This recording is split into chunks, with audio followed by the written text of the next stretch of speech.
Assalamu alaikum. Dear students, I would like to convey my best wishes and congratulations to you in the midst of the epidemic situation. I am very happy to give you the gift of video. The topic I will teach you today is the right form of verbs. Students, we come to the main work without delay. আসসালামু আলাইকুম dear students, তোমরা কেমন আছো? আশা করি ভালো আছো। আমি আল্লাহর রহমতে ভালো আছি। ডিয়ার স্টুডেন্টস, আজ যে গ্রামার করাতে যাচ্ছি সেটা হচ্ছে right form of verbs. Students, right form of verbs এর অর্থ হচ্ছে রাইট অর্থ সঠিক, ফর্ম আকার বা আকৃতি, অফ ভার্বস কিসের? ভার্বের, ক্রিয়া বা কাজের, অর্থাৎ ক্রিয়ার সঠিক ফর্ম হচ্ছে রাইট ফর্ম অফ ভার্বস। কিছু নির্দিষ্ট রুল আছে যেটা তোমাকে অবশ্যই জানতে হবে। স্টুডেন্টস, যখনই তুমি এগুলো করতে যাবা তোমাকে কিছু স্ট্রং ভার্ব, উইক ভার্ব অবশ্যই মুখস্থ রাখতে হবে, যেগুলো বইয়ে পাবা তুমি। আর রাইট ফর্ম ভার্ব করতে গেলে অবশ্য টেন্স এর কোনো বিকল্প নাই, এটা শিখতে হবেই। আর আমি গত দুটো ভিডিওই টেন্সের উপর করেছি, তোমরা আশা করি দেখবে। আর আমার চ্যানেলটা তোমরা সার্চ করবে এমডি মনির স্যার লিখে, তোমরা পেয়ে যাবে। স্টুডেন্টস, তাহলে আমরা আমাদের মূল কাজে চলে আসি। রাইট ফর্ম ভার্বস আমরা প্রথমে যেটা করাবো সেটা টেন্সের উপর দিয়ে করাবো, অর্থাৎ প্রেজেন্ট ইনডিফিনিট টেন্স থেকেই শুরু করব। স্টুডেন্টস, আমরা জানি সাধারণত প্রেজেন্ট ইনডিফিনিট টেন্সে সাবজেক্ট থার্ড পারসন সিঙ্গুলার হলে ভার্বের সাথে এস বাই এস যোগ করতে হয়। যেমন আমি একটা উদাহরণের মাধ্যমে তোমাকে বোঝাচ্ছি। The boy dash football. Students, the boy football, আমি এখানে ব্র্যাকেটে প্লে কথাটা লিখতে পারি, প্লে খেলা করা। The boy dash football. Students, আমরা যখন উত্তরটা করব তখন প্রেজেন্ট ইনডেফিনিটে যদি সাবজেক্ট থার্ড পারসন সিঙ্গুলার হয় তাহলে আমরা ভার্বের সাথে এস বাই এস যোগ করে দেব, তাহলে উত্তরটা এখানে আসবে প্লেস, PLAYS। স্টুডেন্টস, যদি দ্য বয় না হয়ে হতো they, THEY, they dash, they dash football. Students, এখানেও ব্র্যাকেটে যদি আমি প্লে দিতাম, দে থার্ড পারসন, বাট এটা সিঙ্গুলার না, প্লুরাল। আর প্রেজেন্ট ইনডেফিনিট টেন্সে প্লুরাল হলে কখনো এস বাই এস যোগ হয় না, তাহলে উত্তরটা প্লে আসবে, মনে রাখবা। এছাড়া তোমরা সাধারণত বুঝতে পারো, এটা 1 নম্বর আমরা রুল 1 ধরি,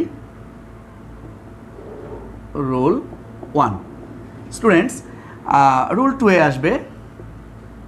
রুল 2, কোনো বাক্যে যদি তোমরা regularly, generally, often, occasionally, sometimes, usually শব্দগুলো দেখতে পাবো, অবশ্যই সেটা প্রেজেন্ট ইনডেফিনিট টেন্সে করবে। আমি একটু লিখে দিচ্ছি। কোনো বাক্যে যদি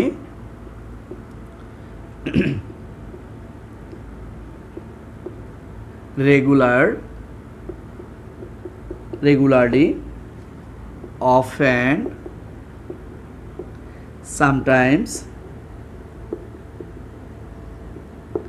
generally,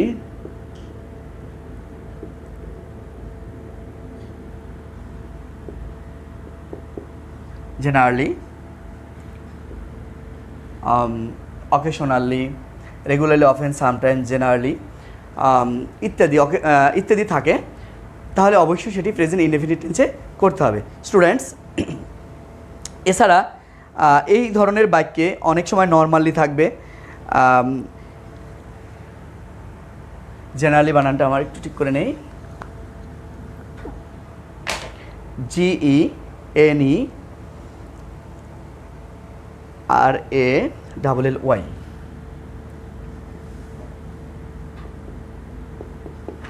জেনারেলি। এরপর হচ্ছে নর্মালি, বানানটা NORMALLY, normally. Daily, everyday,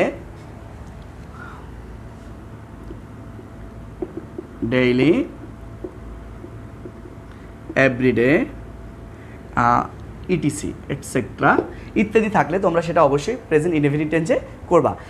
students, আমি একটা উদাহরণ দিচ্ছি। He always has the class, একটা এক্সাম্পল লিখছি। He always dash the class. Students, আমরা এখানে ডিস্টার্ব DISTURB ডিস্টার্ব লিখলাম। স্টুডেন্টস, আমাদের নিয়ম অনুযায়ী always, regularly, generally, often, daily, occasionally, everyday ইত্যাদি থাকলে অবশ্যই সেটা প্রেজেন্ট ইনডেফিনিট করব। আর তোমরা তো অবশ্যই জানো প্রেজেন্ট ইনডেফিনিট টেন্স করতে গেলে সাবজেক্ট যদি থার্ড পারসন সিঙ্গুলার হয় তাহলে ভার্বের সাথে S/S করতে হবে। তার মানে ডিস্টার্ব, আনসারটা আসবে ডিস্টার্ব, DISTURBS, ডিস্টার্বস। স্টুডেন্টস, হ্যাঁ, হি যদি থার্ড পারসন সিঙ্গুলার না হয়, অর্থাৎ সাবজেক্ট যদি থার্ড পারসন সিঙ্গুলার না হয়, তাহলে কখনো তুমি ভার্বের সাথে S/S যোগ করবা না। আর একটা কথা মনে রাখবা, অনেক সময় কোথায় এস কোথায় ইয়ের যোগ হয় সেটা তোমরা অনেক সময় ভুলে যাও, জানো না। আর আমি টেন্সে যখন টেন্সের ভিডিও আমি করেছি সেখানে উল্লেখ করে দিয়েছি কোথায় এস কোথায় ইয়েস। তারপরও আমি আবার একটু লিখে দিচ্ছি স্টুডেন্টস, কোন কোন শব্দের শেষে ইয়ে যোগ করবা সেটা একটু দিচ্ছি। যেমন তোমরা যদি এস দেখো, এস, তারপরে যদি তুমি এইচ দেখো, তারপরে SS অথবা CH, অথবা যদি তুমি এক্স দেখো, অথবা ও, অথবা জেড, এই শব্দগুলোর পরে আমরা সবসময় ইয়ের যোগ করব, আর বাকিগুলোর ক্ষেত্রে আমরা এস যোগ করব। তাহলে স্টুডেন্টস, আশা করি প্রেজেন্ট ইনডেফিনিট টেন্সের দুটো রুল হয়ে গেছে। এরপর আরেকটা রুল প্রেজেন্ট ইনডেফিনিটের, সেটা হচ্ছে কোনো বাক্য যদি ইউনিভার্সাল ট্রুথ অর্থাৎ চিরন্তন সত্য অথবা হ্যাবিচুয়াল ফ্যাক্ট অর্থাৎ অভ্যাসগত কোনো ঘটনা বা ধারণা বোঝায়, সেটাও তুমি প্রেজেন্ট ইনডেফিনিট টেন্সে করবা। স্টুডেন্টস, তাহলে আমরা ওই ধরনের একটা সেন্টেন্স করাচ্ছি যে অবশ্য তোমরা রাইট ফ্রম ভার্ব করতে গেলে স্ট্রং ভার্ব, উইক ভার্ব এবং ভার্বের যে form, present form, past participle form, এটা অবশ্যই জেনে নেবে এবং মুখস্থ করে ফেলবে। স্টুডেন্টস, আমার 3 নম্বর রুলটা হয়ে গেল এবং 4 নম্বরের যে রুলটা আমরা যাচ্ছি, প্রথম যে রুলটা করাচ্ছি সেটা হচ্ছে তোমার present subject third person singular হলে প্রেজেন্ট ইনডেফিনিটে S/S যোগ হয় ভার্বের সাথে। দ্বিতীয় হচ্ছে কোনো বাক্যে যদি regularly, generally, often, daily, occasional ইত্যাদি থাকে সেটাও প্রেজেন্ট ইনডেফিনিট টেন্স করব। 3 নম্বর যে রুলটা এখন আমরা করব, রুল 3। স্টুডেন্টস, কোনো অভ্যাসগত কোনো ঘটনা অথবা চিরন্তন সত্য কোনো ঘটনা যদি বোঝায় সেটাও প্রেজেন্ট ইনডেফিনিট টেন্স করব। স্টুডেন্টস, তোমরা বারবার মনে রাখবে চিরন্তন সত্য কোনো ঘটনা থাকলে সেটা প্রেজেন্ট ইনডেফিনিট টেন্সে করবো। আমি একটা উদাহরণ দিলে তোমাদের কাছে এটা সহজ হয়ে যাবে। যেমন the sun dash in the east, এখানে ব্র্যাকেটে rise, the sun dash in the east, সূর্য পূর্ব দিকে কি হয়, উদিত হয়। তো এখানে এটা প্রেজেন্ট টেন্সে করতে হবে কারণ এটা চিরন্তন সত্য কথা। Rise subject third person singular, এটা তাহলে rises, RISES, rises in the east. যদি কোনো অভ্যাসগত ঘটনা হয় সেক্ষেত্রেও আমরা ভার্বের সাথে S/S যোগ করে দেবো। এটা রুলটা তোমরা মনে রাখবে। কোনো বাক্য যদি চিরন্তন সত্য অথবা অভ্যাসগত ঘটনা বোঝায়, আমি বাংলাটা লিখে দিচ্ছি, কোনো বাক্য যদি চিরন্তন সত্য অথবা অভ্যাসগত ঘটনা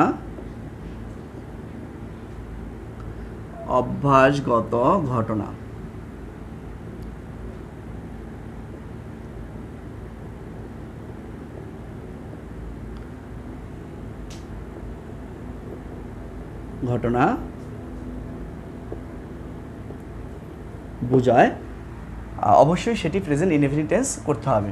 স্টুডেন্টস, আবার বলি, চিরন্তন সত্য এটার ইংলিশ হচ্ছে ইউনিভার্সাল ট্রুথ, আর অভ্যাসগত ঘটনা হচ্ছে হ্যাবিচুয়াল ফ্যাক্ট। এটা থাকলে আমরা অবশ্যই প্রেজেন্ট ইনডেফিনিট টেন্স করব। স্টুডেন্টস, প্রেজেন্ট ইনডেফিনিট টেন্সের সাধারণত যদি কোনো সেন্টেন্স নেগেটিভ শব্দ দেওয়া থাকে অর্থাৎ নট, সেক্ষেত্রে আমরা কি করব, ডু, ডাস, ডিড ব্যবহার করব। স্টুডেন্টস, তাহলে আমি পরেরটা যাচ্ছি।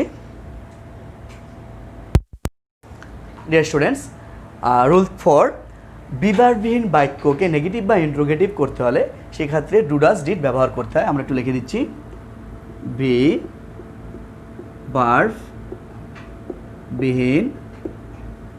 বাক্যকে নেগেটিভ অথবা ইন্টারোগেটিভ করতে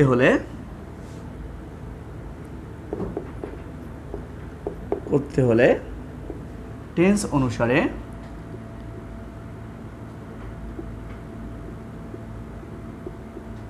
অনুসারে ডু, ডাজ বা ডিড ব্যবহার করতে হবে। স্টুডেন্ট, আশা করি বুঝতে পারছো। বিভারবিহীন বাক্য, দ্যাট মিন্স বিভার মানে am is are, was, were, have, has, had, shall, will যা আছে এগুলো যদি না থাকে, ওই ধরনের কোনো বাক্যকে যদি আমি নেগেটিভ বা ইন্টারোগেটিভ করি, সেখানে আমরা ডু, ডাজ, ডিড আনতে হবে। আমি যদি একটা উদাহরণ দিই তোমাদের কাছে আরও সহজ হয়ে যাবে। স্টুডেন্টস, তোমরাও সাথে সাথে লিখে নেবা। The girl not dash a song. একটা এক্সাম্পল দিচ্ছি। The girl dash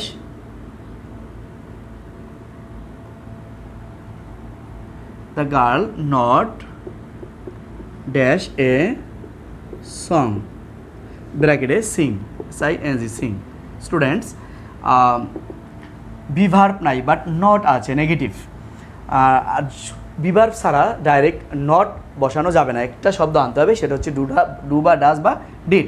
students, the girl, মনে রাখবা তুমি যদি এটা present the girl not dash a song, এটা কিন্তু তুমি পাস্টও করে নিতে পারো, কোনো সমস্যা নাই।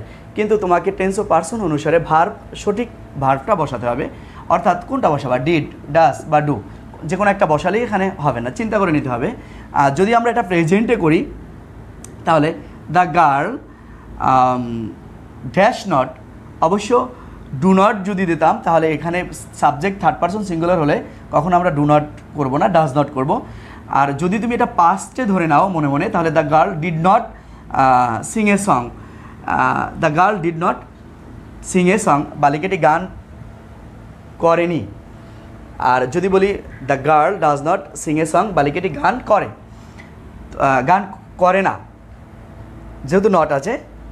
আর যদি আমি এখানে ডু বসাই, দ্য গার্ল ডু নট, তাহলে এটা হবে না। কি হবে, ডু, ডাজ নট অথবা ডিড নট। স্টুডেন্টস, আবার বলছি, দ্য গার্ল থার্ড পারসন, এটা হচ্ছে থার্ড পারসন সিঙ্গুলার। আর প্রেজেন্ট ইনডিফিনিট টেন্সে সাবজেক্ট থার্ড পারসন সিঙ্গুলার হলে এস বা ইএস যোগ করতে হয়। তাই আমার ইএস, ডু এর সাথে ইএস যেটা আছে সেটাই আমরা উত্তর করে নেব। দ্য গার্ল, তাহলে উত্তরটা আসবে এখানে এরকম, does not, okay does not দিলাম। আর যদি তুমি ডিড নট দাও তা সেটা হবে, কিন্তু ডু নট দিলে হবে না। ডাজ নট, মনে রাখবা do not, does not, did নটের পর সর্বদা ভার্বের প্রেজেন্ট ফর্ম হয়। স্টুডেন্টস, সিং প্রেজেন্ট ফর্ম, অবশ্যই এখানেও প্রেজেন্ট ফর্ম আসবে, sing. Does not sing, the girl does not sing a song. Students, যদি নট না থাকতো তাহলে আমরা দিতাম দ্য গার্ল সিংস, এস বা ইয়ে যোগ হতো, সিংস এস সং। স্টুডেন্টস, আশা করি তোমরা এটা ভালো করে বুঝতে পারছো। এবং এটা যদি আমি ইন্টারোগেটিভ করি তাহলে আমরা ডাজ নটটা আগে নিয়ে নেব, doesn't the girl Singh a song. Students, rule 4 শেষ, এখন রুল